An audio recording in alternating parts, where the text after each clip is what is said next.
Welcome, everyone. I hope everyone online can hear me as well. Good, I see a nod. My name is Manisha Thomas, and it is my pleasure to welcome you today to this session. I don't actually have the correct title. I'm just going to call it No Easy Choice, a Humanitarian's Guide to Ethical Principled Decision-Making. The session is whatever it was in the HNPW one. That was before we had a final title, so. But welcome to this launch event of the Ethical Decision-Making Guide that Humanitarian Outcomes has been working on with UK Humanitarian Innovation Hub with funding from the UK Foreign and Commonwealth Development Office, FCDO. For those people online, because we are doing this as a hybrid version, I invite you to introduce yourselves in the chat. Anybody in the room, if you feel like you want to get on to see what's in the chat, we can provide those details, I'm sure. But we will be taking questions and answers from those online and those in the room. This will also be a very interactive session, so you don't have to listen to us talk for too much, but we will let you actually partake. So we will be giving you some instructions on how to do some Menti polls as we go. So this is one of the few sessions where I invite people in the audience to pull out your phones and to actually do things like that. The other thing we invite you, oh, I've lost my clicker. I'm also not following my run of show anymore. Yes, chat. We do have, actually, for those online, we have automatic captioning. So if you want to use the captions, you go into your menu at the bottom. And if you don't see that, go to the More on the right-hand side and choose captions. You can also then get translation. Note, this is AI-generated translation, so there will be errors. There will also be errors in the automatic captions. So apologies if it says something offensive, because it can also be quite hilarious if you're watching them. I was in one the other day where it talked about AAP being packed into a sex dress. That like wins it for me in terms of bad captioning, but you do have that option. So just to let those of you online know, you can do that if you like. I have too many devices on here. Look at that. I should have done that before, sorry. We also invite you to use social media. We're going to go with the hashtag #NoEasyChoice because that's the title of the guide. And we will be giving you a link to the guide at the end, just so you're in suspense until then. You can't read it in advance. And that QR code will take you to the UK Humanitarian Innovation Hub's LinkedIn, so feel free to repost. There's also Twitter, which is at UKHIH_hub.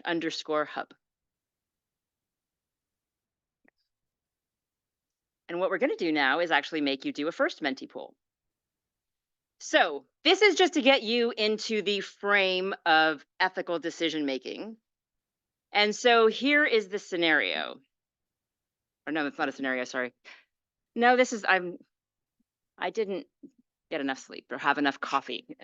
So actually, we will get you into the more ethical thinking later, sorry. This first one is, have you worked in a humanitarian response where there were differing and strong opinions on what the principled course of action should be? Yes or no?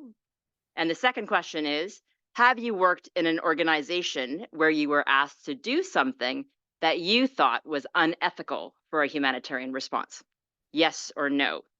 So those of you online, everybody should be able to just scan the QR code, I hope.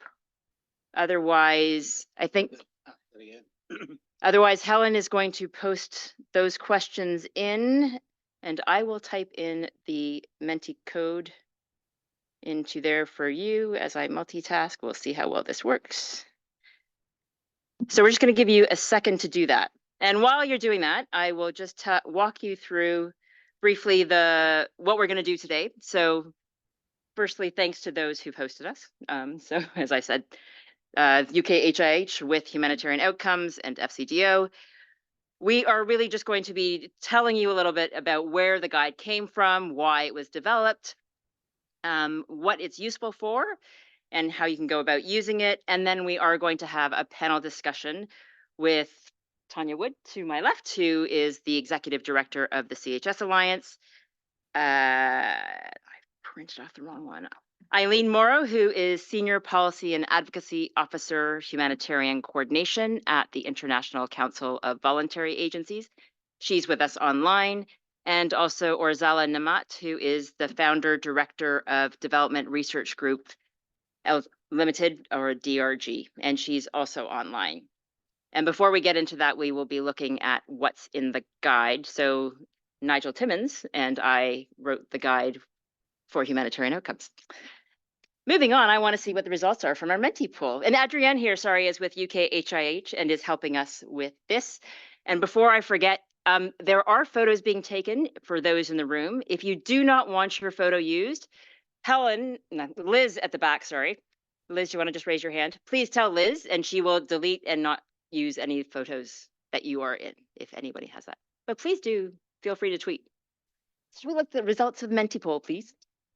We're really stretching ourselves on the technological front, switching between PowerPoint and Menti polls, especially because I'm not sure I'm going to be able to see the result. So there we go. So, and now I have to find glasses. That's so small. Thank you. 43 of you have worked in a humanitarian response where there are differing and strong opinions, and only 5 of you have not. So that's excellent. So obviously this tool will be somewhat useful for those of you who have those situations. If we go to the next one, please, Helen. Have you ever worked in...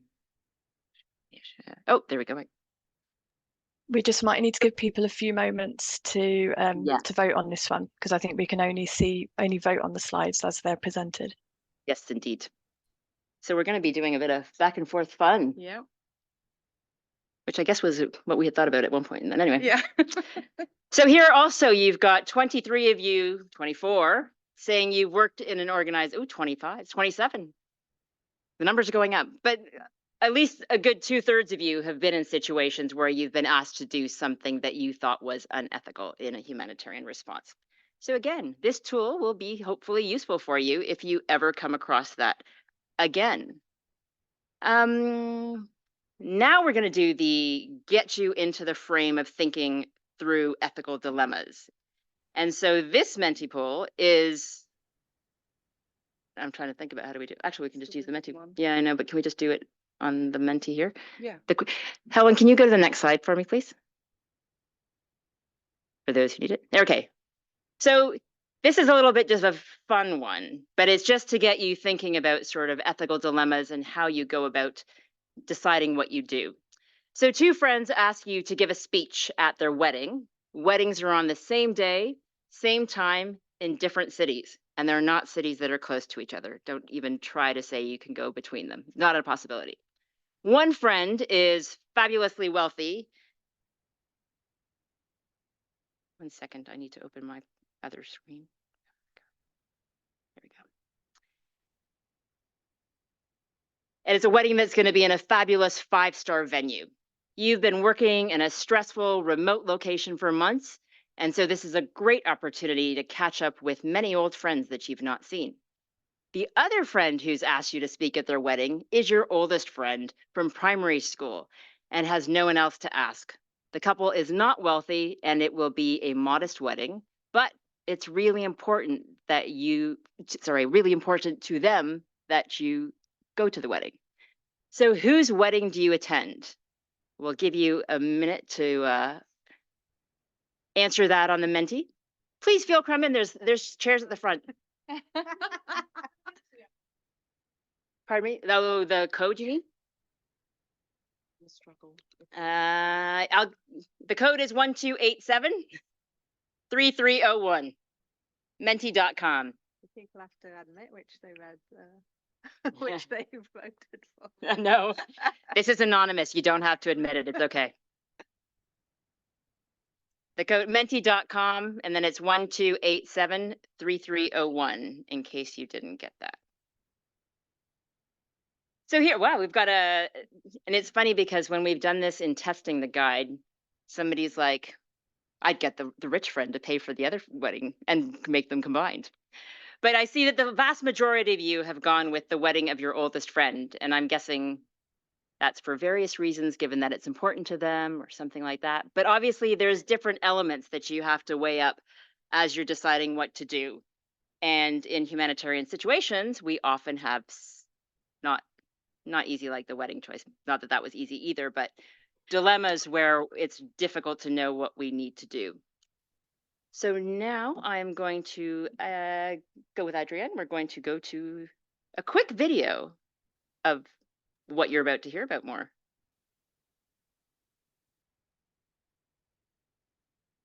No Easy Choice, a humanitarian's guide to ethical, principled decision-making.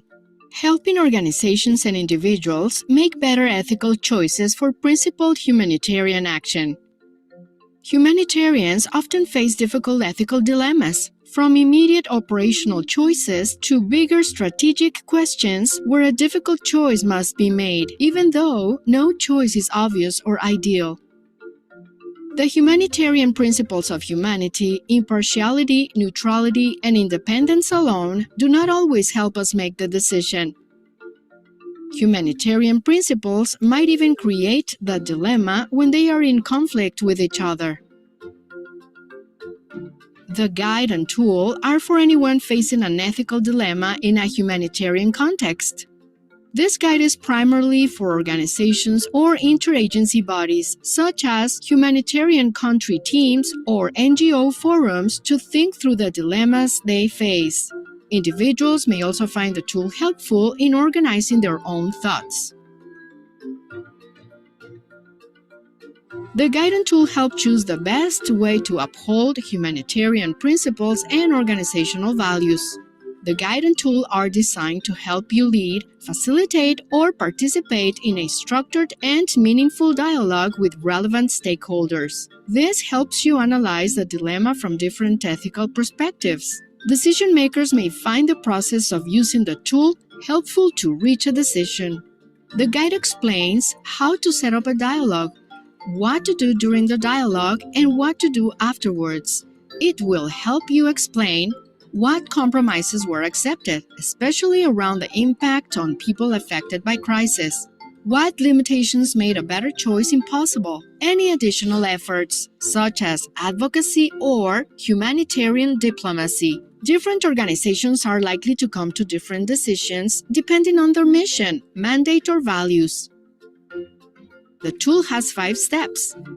1. Identify the ethical dilemma. 2. Identify the principles being compromised or at risk. 3. Consider possible actions, their impacts, and potential risks. 4. Decide on the preferred options. 5. Agree on next steps. Using the guide and tool can contribute to more accountability in humanitarian responses and can improve learning. This structured dialogue can lead to better choices for principled humanitarian action, even when there is no easy choice.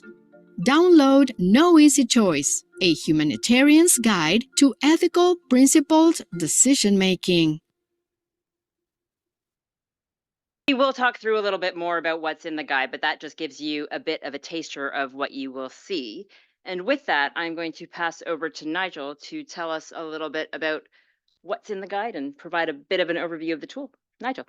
Thank you very much, everybody, for coming. So a quick bit of background. Where did this come from? So last year, Humanitarian Outcomes did a study on how the humanitarian system responded in Afghanistan when the Taliban banned women from working with humanitarian agencies.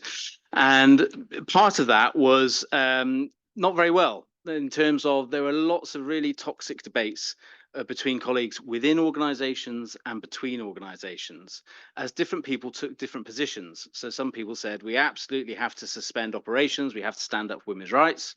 And others said, well, how can we just suspend all our operations? We're feeding millions of children, we're running primary health care clinics, running maternity services. How could we possibly suspend this? This is going to take months to negotiate with the Taliban. You know, you're hurting the very people you want to help. Unfortunately, what happened is between some colleagues is they started accusing each other of having the wrong values. So it's like, oh, so you don't care about women's rights, do you? It's like, oh, so you're happy to let children die, are you? And people really started attacking each other. And there's this idea of moral intuition, which is that we all hold within ourselves a kind of a natural compass of what the right thing to do is. And when we work together in a team, we can kind of assume that we all share that similar moral compass. And then when confronted with a real dilemma, and it turns out we haven't, then people can be surprised and it can impact personal relationships. And so one of the comments made in the report was that there seemed to be an ethics gap, which could be usefully filled by a structured deliberative process, because we didn't find any organization that actually had a process of deliberation for these difficult situations. So there were crisis management meetings, there were strategy discussions, there were board convenes. Lots of people got together, but there wasn't actually a process for dialogue that allowed everybody to express their views in a way that they felt heard before a decision got made. So that's really the main purpose of this tool. It's to help organizations have a structured dialogue.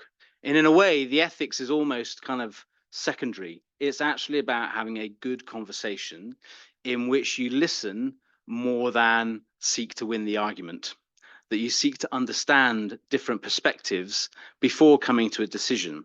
Because ultimately, there is still going to be a decision maker who has to make a choice. The nature of the dilemma means it's going to be difficult, and whatever choice you make is probably still going to be controversial.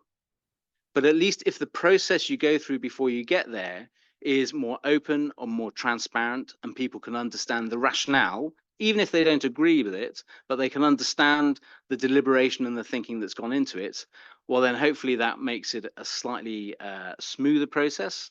And it also means that over time, you can learn as an organization and revisit some of the assumptions you might have made. So the guide is based around what's called applied ethics. So this isn't new. This isn't us. This is a long-standing. Oh, I'm there. Applied ethics, which is essentially identify the ethical dilemma, as you saw in the video. Now that might sound straightforward, but actually one of the things we found as we've tested this tool is people have a perspective on the dilemma. So you might know the sort of famous analogy of 5 people touching an elephant, 5 blind people touching an elephant, and they all have a different perspective depending on whether they're holding the tail or the trunk. People come to dilemmas thinking they understand the reality or the truth, and actually giving space to genuinely work through what actually is the dilemma and what actually is the impact takes quite a lot of time, and we found in testing that that's longer than we expected. Identify the principles that are being compromised or at risk. So the humanitarian principles is the principles that unite us. But as we work for different organizations will have their own value sets that need to be considered. So if you prioritize, I don't know, children or people with disabilities, you're going to have a slightly different focus.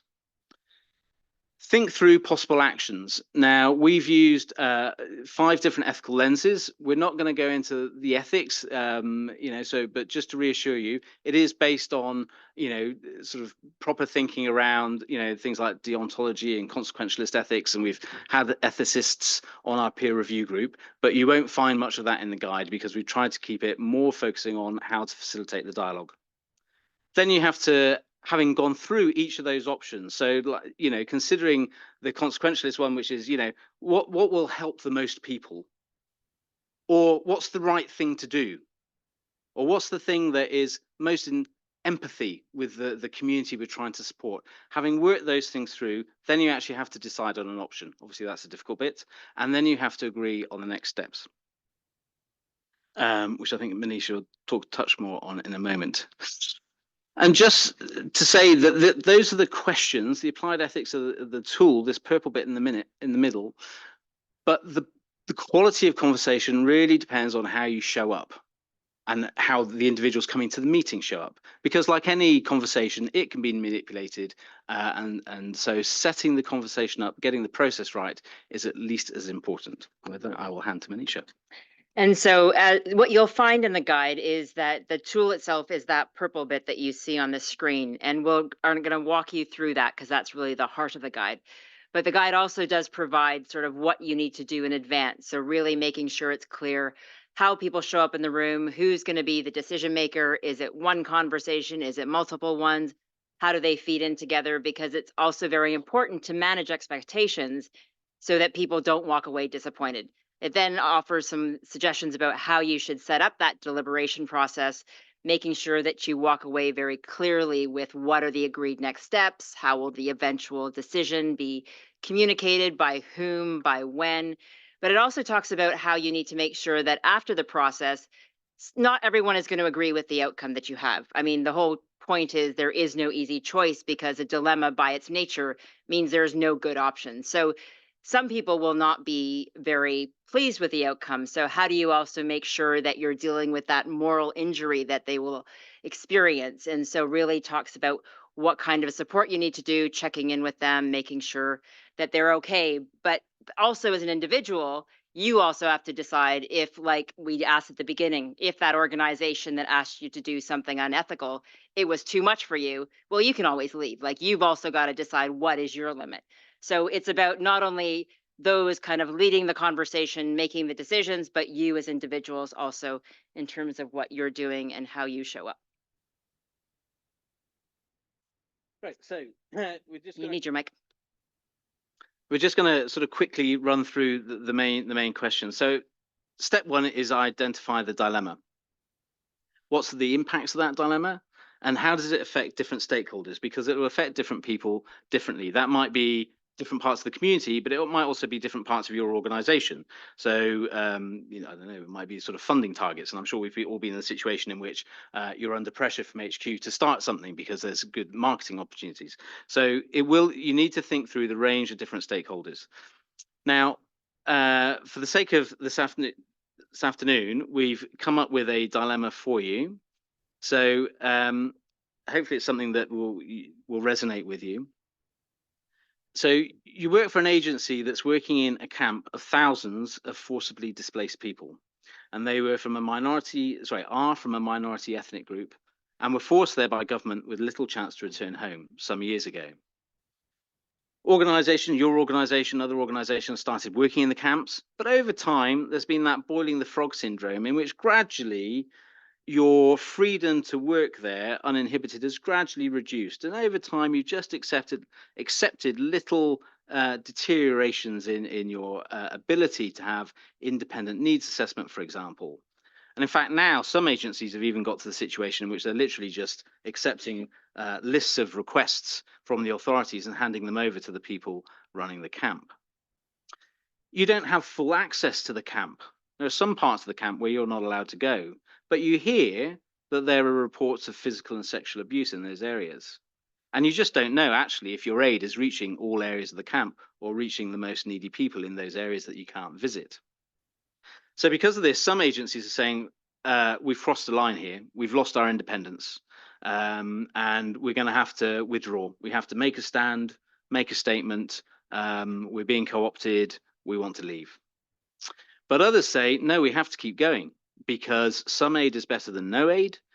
And if you're there, maybe you can moderate, at least to some extent, the worst excesses of some of the authorities. And once the agencies have left, there's a view that it's probably going to be almost impossible to actually return. So what's the impact on the community there? And at the same time, there are human rights groups who are campaigning for the camp's closure, and they're actually accusing the humanitarian community, both the agencies and the donors, that they're actually contributing to the perpetuation of the camp and therefore to the denial of people's rights. So that's our scenario. So identify the principles being compromised or at risk. So this is, in order to make an ethical decision, you have to decide, well, what are you trying to achieve? Against what standard are you actually making a decision? And what we're certainly not arguing for with this tool is that we're abandoning the humanitarian principles and just going into this kind of messy, fluid world of ethics. We're saying that actually it's about, in order to be principled, you have to be making intelligent, ethical choices. So in this example, you might say, for example, that the principles and rights that are at risk is humanity. There's an imperative to deliver assistance, but it's in conflict with the principle of independence because you're not getting those independent needs assessments. And there's also clearly the right to freedom of movement and arbitrary detention that the community itself is experiencing. And then you might also then want to overlay on top of that your organization's values. So you can picture in your own mind's eye which kind of organization you work for, maybe the one you currently work for or one in the past, and the sort of values they would uphold. So those are the things you're trying to do. Those are the principles and the rights and values at risk. Now we'll move over to the questions. So now with in the tool, that purple box that you saw, we did have handouts actually. We do. So are they, sorry? Oh, okay, because I was thinking for those in the room, maybe they could like see it through now, but that's okay. Yeah, if you could, that'd be great. Those in the room will get the handout. Those of you online, you have the link to download it so you can look at the tool itself. And so actually, just to mention, we had this peer review group who helped us design it. And one of the things they said is don't make a long tool. Like somebody said, no more than 4 pages. So the tool is a little bit longer than 4 pages. However, the heart of the tool is only 1 page. And then if you take the tool with the questions, which is 2 pages, and then that deliberate, like the overall process, that's the 4th page. So we do actually have it with nice diagrams in 4 pages, basically. That's my argument. But it is, we try to make the simplified things, but then you can read much more in the guide itself. So we're going to do the exercise that we would normally do with the tool, is that we would normally put you in groups and you would have conversations. So we're going to make this, because it's hybrid, an online version. And those of you in the room may want to talk amongst yourselves before you put something into the Menti. But for each of the questions, and these, as Nigel said, are framed around the ethical frameworks, we're going to ask these different questions for each of them. But when you're thinking about each question, know that there may be more than one answer or one option, and the first thing you come up with might not be the best one. Always think about the impact of the affected population and stakeholders, and whether or not the actions that you come up with would create new or short-term or long-term risks. And I think that's really critical as well. So for example, when we did testing with the Myanmar humanitarian country team, and they were talking about staff relocations, using the tool made somebody go, oh, well, we never thought about actually the affected population. We were only thinking about our staff. You can question how we put people at the center, but I think it's indicative of the fact that when you're in the middle of thinking through something, you don't necessarily keep everything in mind. So this hopefully does help you. So we're going to go back to Menti. For those in the room, I've put up the code on the flip chart, so I don't have to keep saying it. The first question we're going to have, Nigel, please, is what aligns best with the values of the organization or interagency body we want to be? And that is based on the scenario that Nigel gave you. So I'm going to let you answer that. So, you know, to work in this camp of forcibly displaced people or not. So what, and just think about it from your organizational perspective, or you can pretend you're an organization that you make up today. We'll just give you a couple minutes for that. If anybody in the room wants to, feel free to talk amongst yourselves.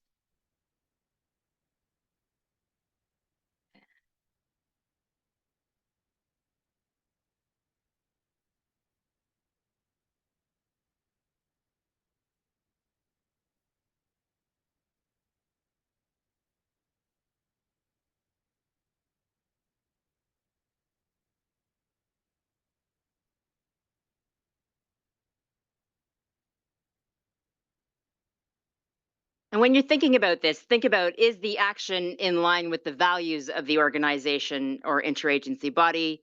And reflect on whether or not you're trying to find like excuses not to do the right things in this scenario.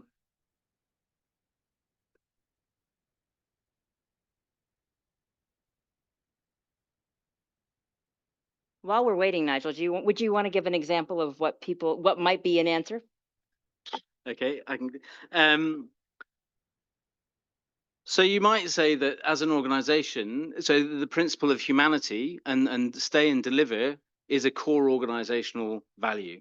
So actually, yes, you accept that there are limits to where you can go and that you haven't got full independence, but stay and deliver is something that you really prioritize as an organization because you're really committed to the principle of humanity. But you might be in a rights-based organization, and therefore you might feel that you're crossing a line, and that actually it's more important to do the right thing, which is to withdraw and hope that that forces a change in policy from the government and the authorities running the camp.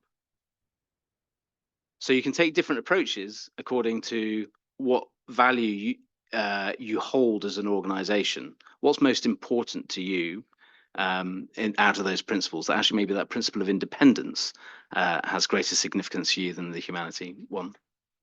Thank you, Nigel. Thank you, Nigel. And just to pull out a few of the responses that we're getting, and you'll see that there's a range of different things.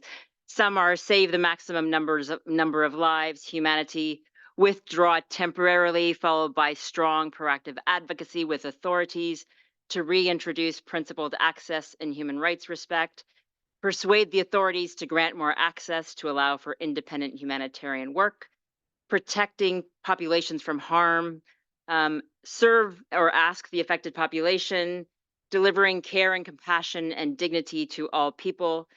The right thing depends on impact. The attempt at the right thing is trying to take the decision that has the most impact in the long term and communicate it and its reasons with transparency.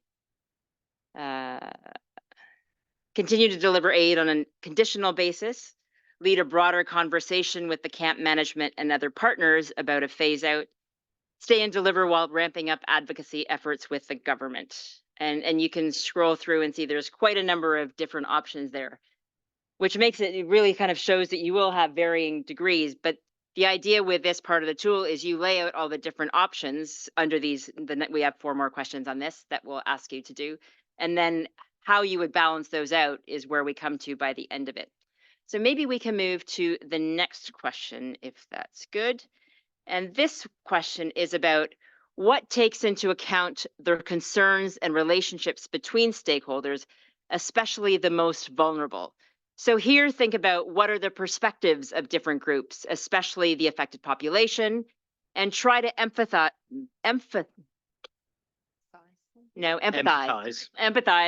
with each stakeholder group to understand the implications from their point of view and the pressures they face. Do you want to maybe provide some examples, Nigel, while people get back into the Menti? Yeah, sure. So this is really trying to say that what should shape your decision is relational. Do you understand how this is going to impact different people and the relationships between people as well? But how what you do impacts them and those relationships. So I think somebody mentioned in response to the first question, talk to the community. That would be an obvious point of view, but you might also want to understand different perspectives within the community. Very few communities are of one mind. So you might say, actually, we consider in this particular situation, women have particular vulnerabilities, and that's our priority. So we're really going to listen to them. And what do they want us to do? Do they want us to stay because they recognize the shortcomings, but still feel that having that kind of presence of humanitarian agencies there makes a difference? Or do they actually also say, no, go, just go, get out of the way, because if you're not here, that's going to force change. We don't want you here propping up the authorities. And we've certainly had examples, where the communities say, well, if you even have a relationship with the government. So in order to work here, we know you have a relationship with the government. Well, we don't want to engage with you then because we think you've already crossed a line to even have that relationship. And we saw some of the situations, say, for example, in Ukraine, when images of different people shaking hands, really affected the opinion. So you might want to listen to understand the relationships, and you might also want to understand how your actions might affect relationships.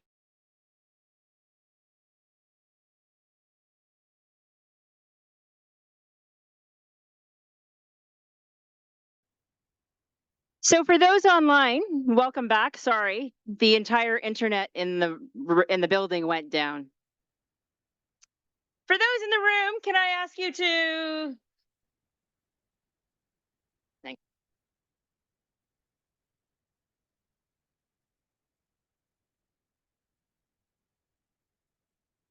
You need a microphone, so that won't work. We are going to put the Menti back up. So those online. For those online, we actually went to question 3.3 in the tool. And apologies, it was a situation beyond our control. The entire conference center went down. The internet just disappeared. But thank you for your patience. So that was 3.2. For those online, I'm just going to let you read those because we read through some of those already. It's on the. It's up there.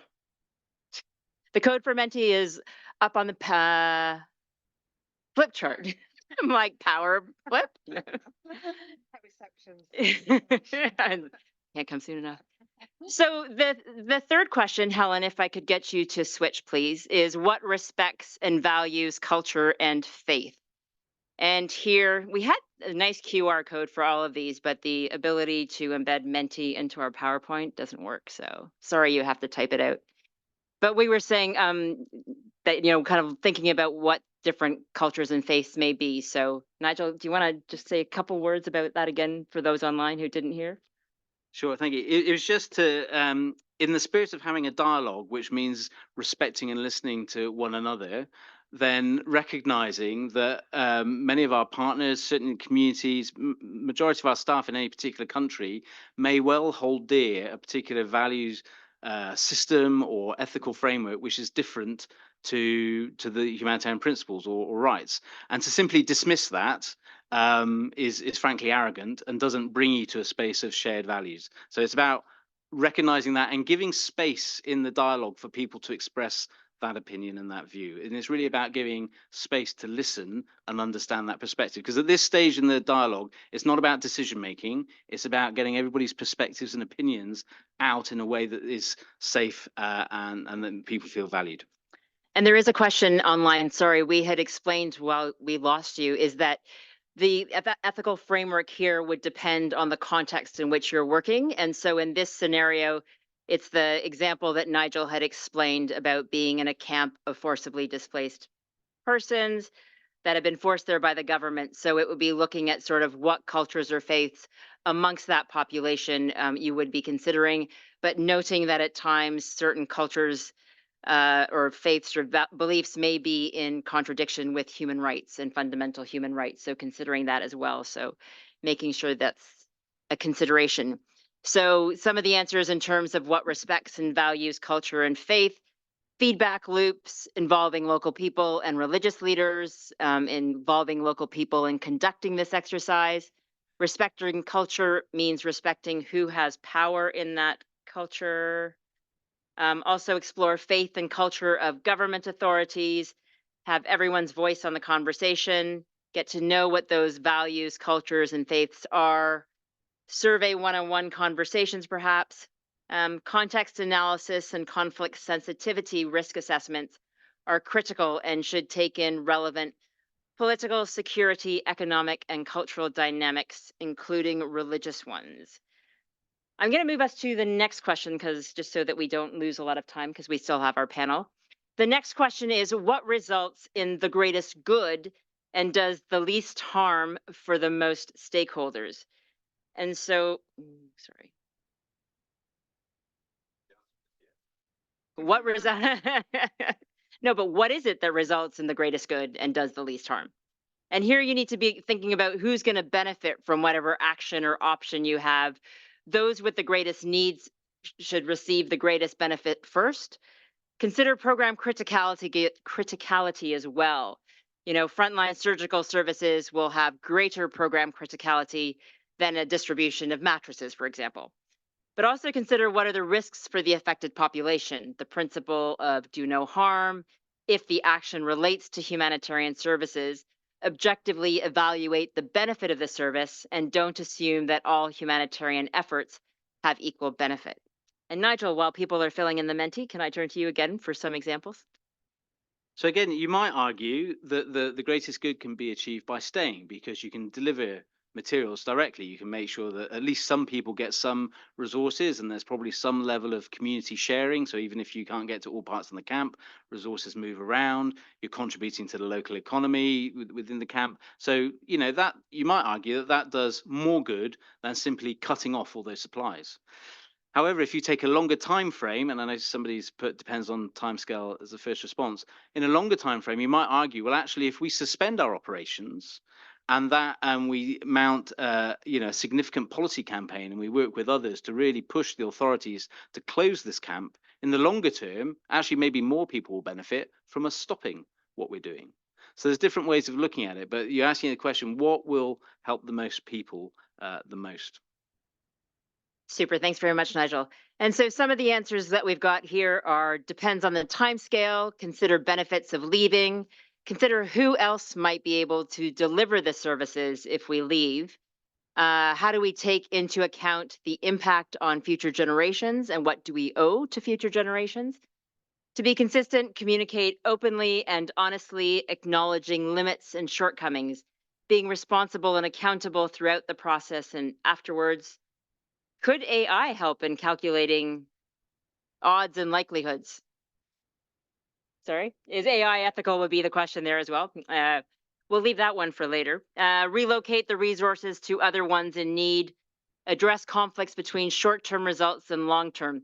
Consequentialist ethics must be considered. So I'm going to maybe move us on to the next question. So that's, the fourth of 5. And so the last in the tool is what helps us improve and become a better organization or interagency body than we were before. So here you really want to examine how the organization can get better at managing the dilemma in a principled way, because dilemmas are reoccurring and you shouldn't treat them in isolation. And dealing with dilemmas contributes to the practical development of an organization or interagencies bodies, values, principles, and culture. And as one of our peer review group members, Mark Dubois, had said, the tool is not a solution for any of that. Organizations also need to start thinking in much more ethical ways, because the bigger question, which goes well beyond our tool, is why are ethics missing in humanitarian action? Why are ethics not central to what we're doing in all our organizations or interagency bodies? The tool won't solve that one, but that is a contribution to helping us move towards more ethical thinking, at least. Nigel, do you want to give us some examples here about what could help us improve? I think the emphasis here is really trying to be self-reflective on what's really your motivation. Are you just doing this because actually the funding is useful and you want the overhead, or perhaps it's for profile? Maybe actually this isn't your number one emergency, but it gives you great profile. Why actually are you doing this? What is your real motivation, and how can you be true to your values? How can you be the best version of your organization that you wish to be?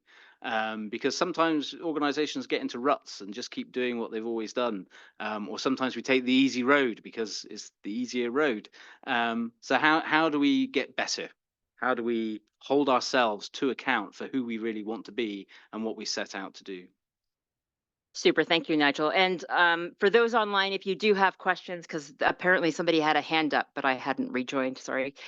Please put your questions in the Q&A, and we will definitely come to those as well. Actually, please don't post your questions in the chat, post them in the Q&A. Please, that would be easier. With that, we are now going, oh no, let me tell you what some people have written. Sorry, let me just turn my video off as well. So some of the answers we are getting on the Menti here.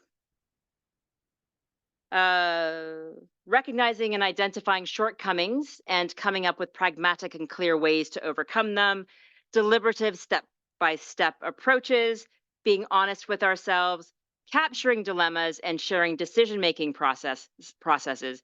Transparency is key. I'm glad whoever wrote that did. You'll see why in a few minutes. Seek the feedback of affected communities about the impact the actions had, incorporate lessons learned. Hopefully the process of dialogue helps improve things. Don't focus on identity. Don't try to be yourself as an organization. Try to be better. Independent funding. Stop flag planting and proprietary solutions. Listen first and understand contextual priorities, value systems, conflicts, and solutions. I mean, and there's many, many more there. And what we can do is, I believe we can download those and share those afterwards, along with the recording of the session, which will come in 2 parts with all sorts of chaos involved. 4 parts. Yes, true. Several parts. With that, Nigel, I'm going to hand back to you to just walk through. So that was the heart of the tool, that question 3, so the 1-page tool. Or you can get the more detailed answers, guiding questions in 2 pages. But just to walk you through what sort of the last parts of the tool are, I'll turn to Nigel before we go to our panel. So hopefully what you've seen through that exercise is it's really about just considering the problem from lots of different angles. It's about listening to different perspectives. At the moment, you haven't had to make a decision, but then the moment will come where you do. So what out of everything that's been written down and documented, what is your preferred option and why? And ultimately, that might well have to be taken by a decision maker. This may not be a consensus-based process. This might just be a process in which there's a dialogue to allow everybody to have a say, but ultimately, and particularly if it's a decision that needs to be made quickly, maybe it's a security issue.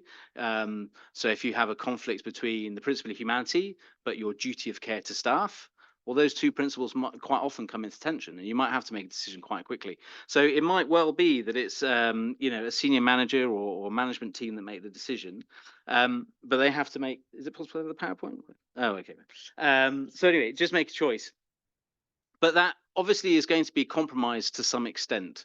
You're not, by the nature of it being a dilemma, you're not doing everything you want to do. So then think through, what are the possible mitigating actions I can do? So it might be turning to campaigning and starting an advocacy approach, or it might be that you can't do something, but you know of other organizations that can. So you might choose to pull out and say, right, well, we're going to mount the campaign, but actually there are other organizations that are going to keep working, and we're going to do what we can to support them in their processes. And then the last stage of the tool is agreeing on the next steps. So in particular, we're hoping that if you go through this process, organizations might document some of these decisions. One of the things we heard from Afghanistan is when decisions came down, people didn't understand why. Like, who made that decision and on what basis? So to the extent that you can, because obviously some of these situations might be, have issues of confidentiality, but to the extent you can, documenting the decision, documenting the rationale, documenting what you know is not what you wish to do, because I think sometimes people can assume, oh, this decision's been made, don't they understand? Well, actually, yeah, they do understand, but they've still had to make a decision. So documenting that so that colleagues can see it has been considered, weighed, taken seriously. And then what are the assumptions that are made? Because again, I'm sure we've all had the experience that something seems insurmountable now, but 6 months later it's changed. And some of those assumptions you made in that initial decision have changed. And so agree triggers for reviewing the decision and looking at it again, so that you're holding yourself to account for those decisions and saying, well, actually, when can things change so that we can make more positive choices that we're happier about? So those are the last two steps. Oops. You can't change it because I can't. Okay, fine. Helen, can okay. you just change the next slide, please? Thank you. I think that's it. We probably need to move on. That's the summary. That's the summary of the tool. Sorry about the technical challenges. The disconnection meant that our PowerPoint computer got disconnected as well. So with that, you've got an overview of the tool. And what we're going to do is actually kind of talk a little bit with our panel about why is the tool useful and why do we need to be thinking through those ethical dilemmas. Helen, can I ask you to stop sharing the PowerPoint, please, so that we can see Orzella and Eileen? Thank you. So as I mentioned, we've got Tanya Wood, who's Executive Director of the CHS Alliance, Eileen Morrow, the Senior Policy and Advocacy Officer, Humanitarian Coordination with the International Council of Voluntary Agencies, and Orzella Namat, who is Founder Director of the Development Research Group Limited, and she also helped us as we tested the guide in Afghanistan. So Orzella, I'm going to start with you first.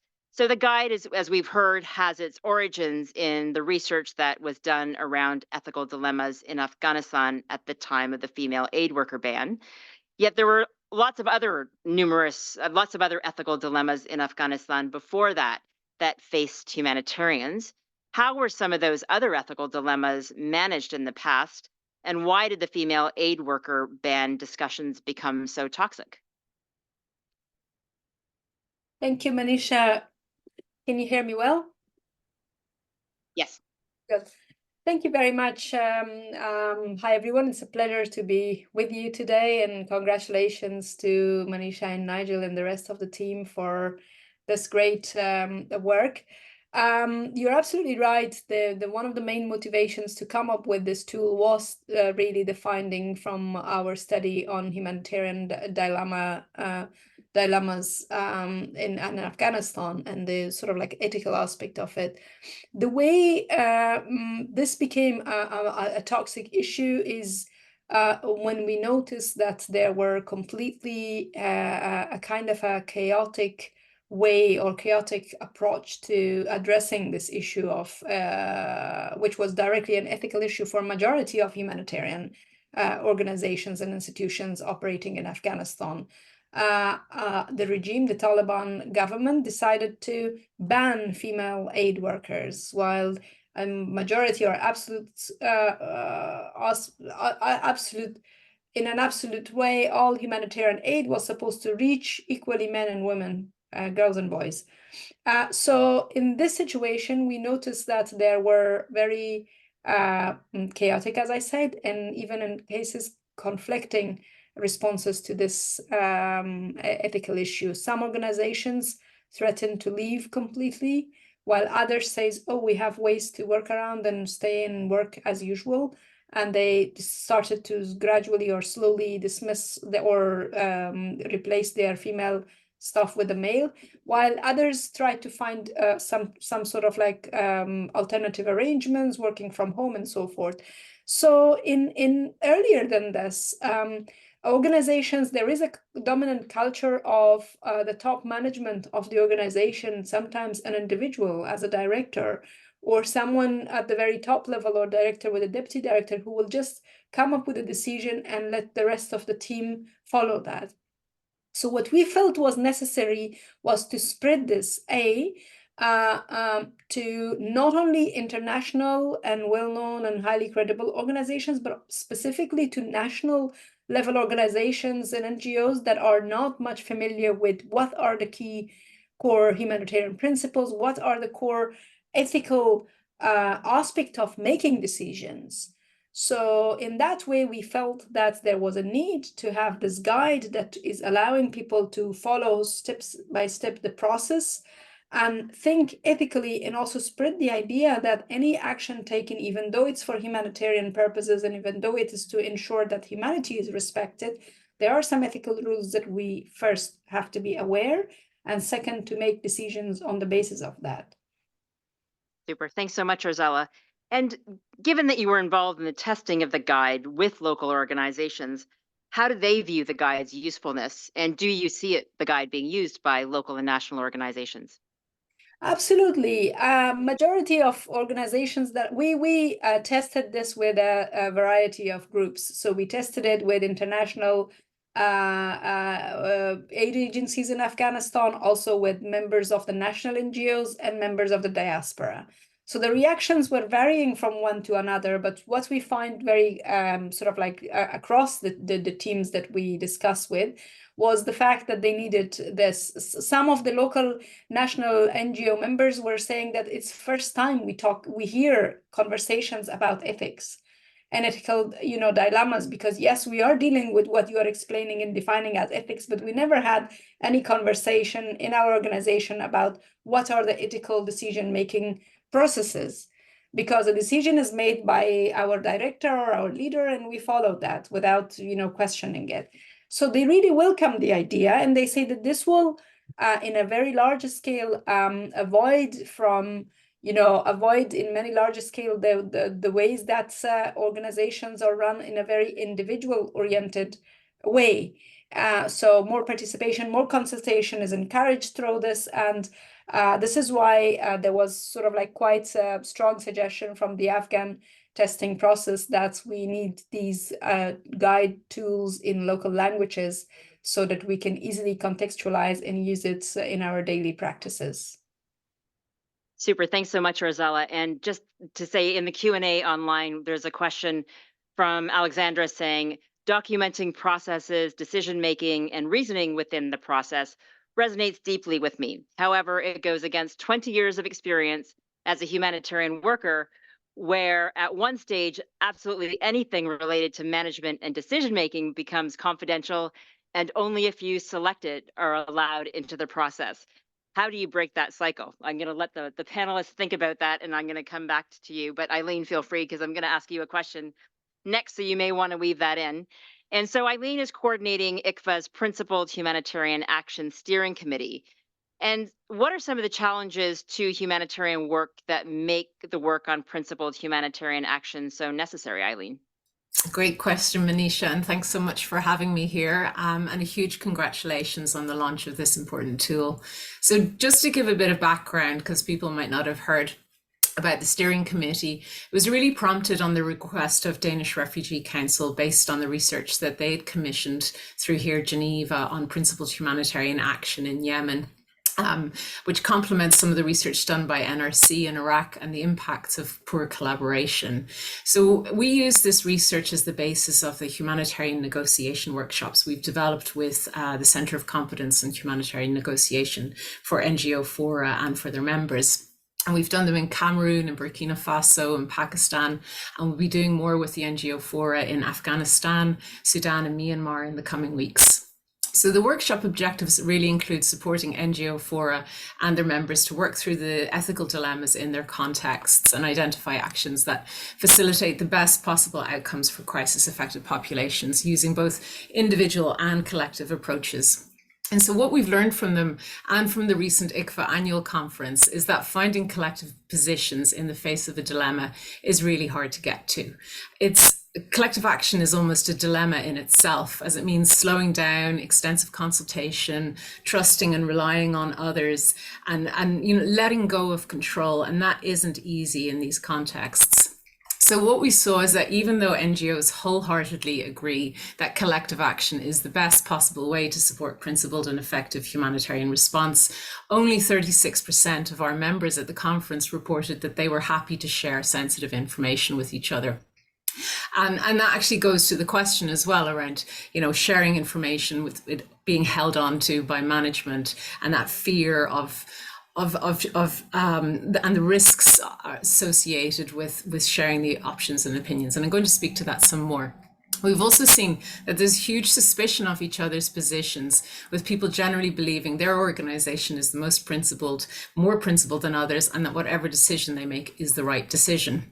And we all have that little bit of self-righteousness, to be honest. And I'll admit that I've made quick decisions, fully believing I was right at the time. And in hindsight, they've had consequences I did not intend, including disempowering my team by not involving them enough. And I think that's the real risk of when you hold on to all the information and that decision-making process, that you're not engaging your team, and therefore they're going to do something different from what you were recommending. So it would have been better if I'd consulted extensively and opened myself up to getting more feedback. And that's a real learning journey for us as humanitarian leaders. It requires a lot of vulnerability, which is not something that leaders are incentivized to show. So the sector usually hires and promotes the best communicators, the rapid decision makers, the solution finders, the fundraisers, and it's not so much incentivizing and promoting people that have consulted extensively, that engage in coordination mechanisms, that push to uphold the principles and take risks to do so. Besides this, we're challenged by bandwidth, including internet bandwidth in Geneva, capacity, turnover, competition, incentive structures that are in place. And then, of course, there's the pure stress of working in these situations that can really lead to black and white thinking and judgment and finger pointing that is so polarizing and unhelpful for achieving a common goal, which is really principled and effective response. So there's also this narrative of urgency, the need to make quick decisions, but the average humanitarian crisis lasts 9 years. So we need to get more strategic, more consultative, and move away from firefighting. So the committee, which includes NGO Fora representatives, have done a full exploration of the challenges. And interestingly, so many organizations in Fora have the same challenges and dilemmas, even though the contexts are different. So we're having really open and honest conversations about them and trying to learn and improve. And what we've learned is none of us have all the answers. We're making progress towards finding them by being open with each other, but we don't all agree with each other. That said, the diversity of opinions is absolutely key to making these decisions, and that's where the ethical framework really is so important, that soliciting that diversity. So We've learned there's many great tools out there for navigating dilemmas, including your one, we are leaning heavily on, but all those tools and processes will only work if people collaborate and invest time in communication with each other and also with their staff, because there are times I can even point to myself where I've agreed to a particular forum position, but a staff member on the front lines might have already breached it. So we're also looking at behaviours that promote good collaboration and trust building. We can't innovate our way out of a trust problem, and we really need to do more as a sector to invest in those behaviours and relationships in order to navigate dilemmas effectively. Thanks very much, Eileen. And I think that need for having that open conversation and that the consultation and getting the feedback is kind of counterintuitive, as you say, to what leaders are being promoted on and what they're being appraised against in performance wise. And I think that's something that we also need to be working on in terms of changing how we do that in our organizations. And let me ask you, what links do you see between the work that you've been doing in ICFA on principled humanitarian action and ethical dilemmas?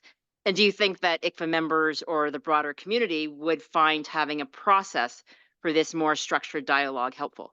Yeah, so there's huge overlap, and we've really embraced your framework as a committee. We've adapted it slightly for sort of further use with the fora and complemented it with a couple of additional tools on trust building behaviours and on effective communication. I think the main question that we've added sort of in terms of the section 3 is what is the best possible outcome for the crisis affected populations in the short term and the long term, to really help centre all the possible option discussions on the needs and priorities of affected populations.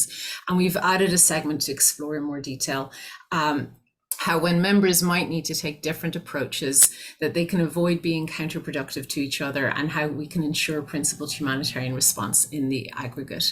Because we don't all have to do the same thing, and it's not a case of either or, like women in work or life-saving services. It's more a question of short and long-term strategies and complementarity. So yes, maybe an NGO is compromising the principles of independence and impartiality and making payments for access, but they are also providing life-saving services. So rather than simply like condoning them and condemning them, like what can other NGOs do to support them to move to a more principled stance in the longer term while upholding their own positions?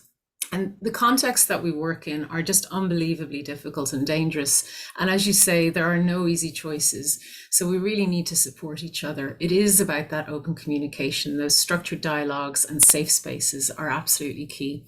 So I'm happy to say there's huge interest among our members in this work, and we've had a lot of requests that came in at the ICFA conference for this methodology to be rolled out at HCTs and access working groups too. As a former country director, I know that it really takes time, and we're so busy and always firefighting, so it's not always easy to secure the time and the engagement, but I think step by step we'll get there. I believe that if this work is done well, and these conversations are held regularly in coordination mechanisms and individual agencies, it's going to be truly transformative for the sector. We will listen better, we'll engage better with our local partners, with each other, with affected communities too. So being consultative and sharing problems and co-creating solutions is really empowering for our teams, for our partners, and for communities. I also believe it'll be transformative for leaders as we make better decisions because of the diversity of information and opinions. We'll form better relationships and help reduce the stress of carrying the weight of making these difficult decisions alone. So really a massive thanks for the work you've done, and I'm really looking forward to taking it further. Thank you so much, Eileen. It makes all those sleepless nights that Nigel and I went through worthwhile, hopefully. So thank you very much for that. Tanya, let me turn to you. And if there's anybody in the room that has questions, just like indicate, and I'll come to you after I ask Tanya a question. So one of the aims with the guide is to help contribute to more accountable humanitarian responses by documenting why decisions were taken when faced with ethical dilemmas. And the work of the CHS Alliance, what are some of the challenges you've seen in getting organizations to be more transparent about how they manage ethical dilemmas, and what needs to be done to address those challenges? And also, with the launch of the revised core humanitarian standard, what are some potential links that could be made to the between ethical decision making and the core humanitarian standard? Great, thank you. Great to see everyone here. Great to see those online. I think many of us are now on our third day of HNPW, and I think one of the things that we hear in so many of the sessions is the absolute increase in the amount of sessions there's been on accountability to affected people, which is fantastic. And yet, at the same time, to your point, Nigel, before, so little discussion on ethics comes through. And I think for all of us, while it's, certainly I would be a huge advocate that it's fantastic to see this swathe of discussion around accountability to affected people, I think there's a sort of slight danger in there that we've reverted to AAP being this sort of technical area where actually what we're fundamentally talking about is accountability and ethics as actual very close bedfellows. And so I think this is where I really want to talk, and thanks for the opportunity to see where we can make more links to what we mean by accountability and recognize that by being accountable, there's a huge sway of ethical dilemmas that we're trying to navigate within that. And how do we bring more transparency, accountability and transparency close? So this, again, a tool to bring more transparency into how we make those decisions is critical. If I just, accountability, I think we've all got it, billions of dollars in really contextualized, like pressured environments, politically sensitive. Accountability has to be at our forefront. And while we've done so much to work out our accountability to donors, it's much harder for those communities who are affected, who are suddenly getting this sway of organizations in of what do they hold organizations to account. That was the premise of the CHS. Let's let communities know wherever they are what they should be holding organizations to account to. We've just revised it. Thanks for that plug. And so it sets out these 9 commitments to communities, but then we also say, okay, organizations, this is what you've got to have in place to meet these commitments. And let's go a bit further. It's no good just saying you're committed to them. Measure how you're meeting this through the CHS verification. Now, that's great and it's fantastic. We've got lots of organizations, growing momentum, 150 plus organizations now verifying their efforts, being transparent on where and how they're meeting the commitments. And then there's an ethical dilemma within that itself, because there's this balance within the sector of, with any standard and with any certification body or whatever, you always have this challenge of whitewashing. Where do you put the bar? Where do you put the bar on? You want people to meet the standard, and yet there has to be a balance of where and how do you get people to raise those bar and not just say, yes, we're meeting this. So there's an ethical dilemma sort of built into the CHS itself. But if I can just dig down into that question, Manisha, of where and how we see some of these actual challenges playing out. And we see this through the process. HK's here in the room. They see it all the time when they have their auditors in, doing the audits and looking at how these organizations are meeting their standards. Well, first and fundamentally, and Nigel, plug to you because you've just written about this in another one of your documents recently, the system presents an ethical dilemma on accountability. We talk about accountability to affected people, but we're not being very accountable to them. Yeah, we're accountable to the donors, and but not to the people who should be the judges of our services.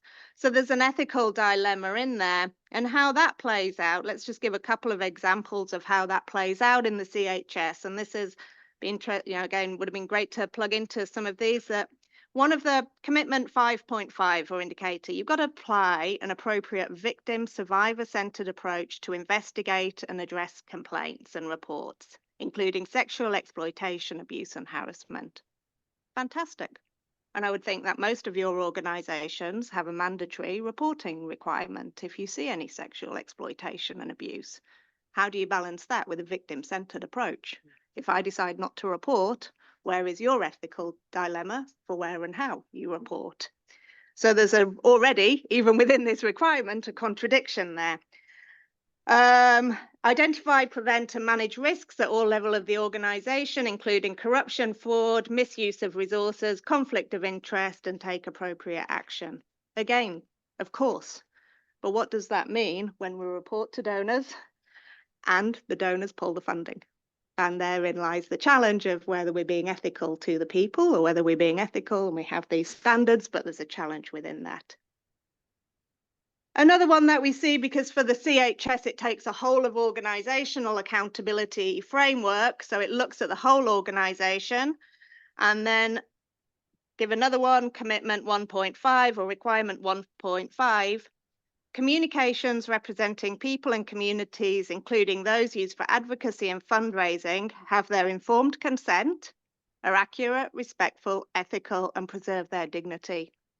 Any of you use children in your reports? Have they given informed consent? You know, but as we know, children look good on fundraising, and your advocacy teams are going to push that we need those pictures of smiley children. But therein lies a contradiction in and of itself, where we're saying you need informed consent, and yet so much of our publicity uses children in that. And then the final one, just even within it, is within the standard, obviously, and I think we've covered it a lot from where this came from in terms of Afghanistan. You know, obviously a lot on using diversity, equity and inclusion, working with people and how we manage our programs, and also as well support local ownership of resources and decision making. And we know, you all know, of course, that there's a contradiction in there of making sure that we're taking into consideration the diversity, the most marginalized, and the power imbalance in there. So all to say, while we've worked really hard on having a set of commitments and checking that these are global requirements that can meet any organization, what we have to do is that is the essence of what we should be held to account on. And within that, there are a whole sway of these ethical dilemmas. And then this tool is fantastic for trying to see how we unpick those ethical dilemmas, to not take away one from the other and just say you're not meeting it, therefore you kind of don't meet their standard, and at the same time working towards that essence and trying to understand what the balance needs to be. Super. Thanks so much, Tanya. And I do think the timing is actually quite good with the CHS being revised and launched and the tool coming out, because that it is that push for really getting that greater transparency and accountability and making sure that we really do put people at the center and not the other way around. I just wanted to see if there was any questions in the room. Online, there was one. I'll keep my looking both ways. There was one about, thanks for introducing a helpful toolkit, some great foundations that align with other relevant work. When you translated to other languages, was there time for validation for cultural and linguistic aspects, or is that something to come as it is implemented? Nigel, do you want to take that one? You thought you're off the hook. I did. Yeah, so we've had it translated into French, Spanish, Arabic, Burmese, Dari, and Pashto by Clear Global. And then it has been verified. We sent it to humanitarian practitioners who are native speakers of each of those languages, who went through the translation, and then they've gone back and forth with Clear Global. So the answer is yes. There's also another one. Oh, that was the one we've already answered. There had been a question about other, sorry, please go ahead. Do you want to come up here and speak into the mic, or they can't hear you? Or you just tell me the question and I'll repeat it. Keep it as simple as I can. Please, short and simple, please. My question is twofold. Amazing tool. Amazing tool. I think can be applied in a lot of contexts. Can be applied in a lot of contexts. It's for the people online. Sorry. So my question is: have you ever attempted to integrate this tool within an existing structure? The context for my question is because in some areas, especially in Africa, you find, I'll give an example with Nigeria. You find a traditional institution, for instance, in a particular area that already has a decision-making body or process where you have those discussions. There are some systems in some countries that already have this existing platform for engaging on decision-making. Have you ever incorporated it? The second one is, and I'll get a chance to look at the tool properly. I hope we will get a chance to test it in our own context. Is the structure in which you apply the tool. Do you have an intra-group dialogue first before you have the inter with the multiple groups involved? The reason for that is obviously the intra helps you understand better where the first group is coming from before you mix the two groups. That's a summary of my question. So just for those online who may not have heard, have we just lost it?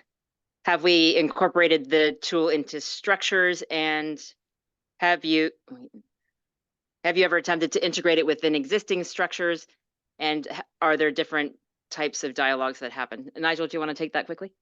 Because we're running out of time. Yeah, sure. So very quickly, no.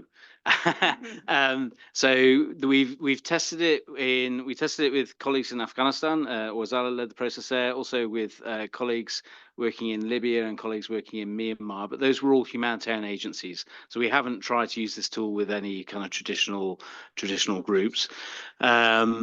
To your point about how you organize it, to be honest, it'd be context dependent and nature of the decision. If you've got an operational decision about a particular part of your program, it might be something that the country director and people make quickly. If it's a much more strategic decision, it might have to have multiple layers of conversation with people from HQ, regional level, and so on. So it kind of depend on the nature of the decision you're seeking to make. So really, this is the launch. So please go out, use the tool, see if it can be integrated in different places, and go forth and test it. I think we've seen this as sort of a phase one, and now it's kind of out in the world. Hopefully it'll be useful. Hopefully people will pick it up. I mean, it is an open source thing, so take it, use it, adapt it as you wish. You can put it in the whole hog, or you can take parts of it if that's helpful. I realize that we're getting close to the end. I just wanted to quickly come back to the panelists. Tanya, Orzala, Eileen, if you had any last words or anything else you wanted to add. Tanya, please. No, just thank you. We'll be looking to see how we can incorporate in the CHS verification platform, so it's there and ready and able to be used for organizations navigating it. So great. Wonderful. Eileen or Orzala, did you want to come in? I just wanted to also thank everyone for their interest and attention. I hope that the tool is used as a guide for those who are interested in getting it, but also I hope that this conversation as a whole brings in the importance of discussions around ethics and principles among the humanitarian practitioners, particularly the national ones, across the countries that are in conflict and in war or facing humanitarian disasters. Thank you very much. Thanks very much, Orzala. Eileen, did you want to come in at all? Yeah, just to say thank you again. And I'm really looking forward to trialing this with NGO Fora, and I will keep giving you feedback on it. I do think, just going back to that question on how do we break the cycle, it's so important that we learn to trust each other. And the only way that we can get trust is by giving trust and by taking risks and by being vulnerable. So I really encourage us all to do that. And we might be really pleasantly surprised by what people share back with us. We're not so different after all. Thank you very much, Eileen. And just to say again, I think the guide has come out of a very apparent need. Not only was it the Afghanistan female aid worker ban, but we've seen many ethical dilemmas where there hasn't been that transparency and there hasn't been that open conversation as to why decisions are being taken. And if we are really going to be more accountable organizations to those that we're meant to serve and work with, then we really need to find ways to involve them in the conversation, involve our colleagues in the conversation, so those decisions are not just be taken by a select few with no reasoning around it or no transparency around it. So the tool is very much, and the guide is supposed to help, hopefully, with that, really helping organizations think through how they can tackle those ethical dilemmas. But it's also about how organizations and interagency bodies really start to make it part of their day-to-day work and thinking. So it's not only that this tool is going to solve it, but it's also, you'll see in the guide, there's some suggestions of what organizations and interagency bodies can do to make sure that ethical thinking becomes more part and parcel of how you go about doing your work. And I think, as all our panelists have said, is, there is a great link between ethics and accountability, and we need those open conversations, those structured dialogues, to make sure that we are really being much more honest, transparent, and accountable. And that we really need to do through trust. So I welcome you all to go download the tool in the 7 languages that we have now. There's the little tiny URL or the QR code, and feel free to contact Nigel or myself at those email addresses. Huge thanks to our panel, to Tanya, Orzala, Eileen, Nigel, in the background and on the side here, Adrian, Helen and Liz from UKHIH for all the technical support. Apologies for the technical disasters we had. Some were beyond our control. And I hope you enjoy reading the tool. And also, just to say a huge thanks to the UK Humanitarian Innovation Hub and the UK Foreign Commonwealth and Development Office for funding it, and for Humanitarian Outcomes for giving Nigel and I the opportunity to work on it.